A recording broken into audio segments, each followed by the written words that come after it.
திருச்சிற்றம்பலம். இன்னைக்கு பதிவில் நம்ம என்ன பார்க்க போகிறோம் அப்படின்னு பார்த்துக்கிட்டிங்கன்னா, திருமூலர் திருமந்திரத்தில் விநாயகர் காப்பு பற்றி பார்க்க போகிறோம். முதல்ல பாடலை பார்த்துடலாம், பின்னாடி அதற்குரிய பொருள் விளக்கத்தை பார்க்கலாம்.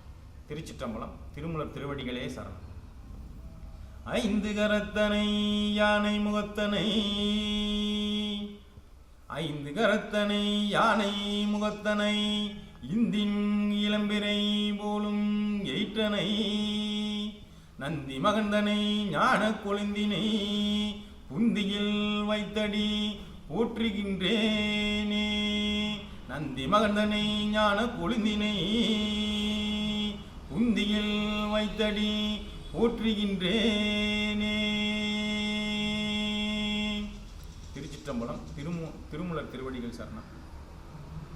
இந்த பாடலுக்குரிய பொருள் விளக்கத்தை பார்த்துக்கிட்டிங்கன்னா, ஐந்து கரங்கள், ஐந்து கரத்தனை என்று வர்றது, துந்திக்கையோடு சேர்த்து ஐந்து கரங்களை உடையவர், யானை முகத்தனை, யானையோட முகத்தை உடையவர், இந்தின் இளம்பிறை போலும் ஏற்றனை அப்படின்னா இளஞ்சந்திரனை, பிறைச்சந்திரனை போன்ற தந்தத்தை உடையவர், நந்தி மகந்தனை அப்படிங்கிற திருமூலர் பாடல்கள் எல்லாத்துலேயும் பார்த்தீங்கன்னா நந்தி அப்படின்னு குறிப்பிடப்பட்டிருக்கிறதெல்லாம் சிவபெருமானை குறிக்கக்கூடியது.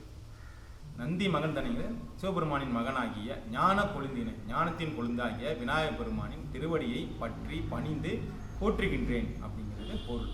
திருச்சிற்றம்பலம். திருமூலர் ஒவ்வொரு திருமந்திரத்தையும் ஒவ்வொரு வருட காலம் தியானத்திலிருந்து அருளி செஞ்சிருக்கிறாரு. இது போல 3000 திருமந்திரங்கள் 3000 வருட காலமாக இருந்து அருளி செஞ்சிருக்காரு. அப்படி அருளப்பெற்ற திருமந்திரத்தை நம்ம கற்றுணர்ந்து பாராயணம் செஞ்சு அதுக்குரிய பொருள் உணர்ந்து பாடி மகிழ்ந்து நற்கதி அடைவோம். திருச்சிற்றம்பலம்.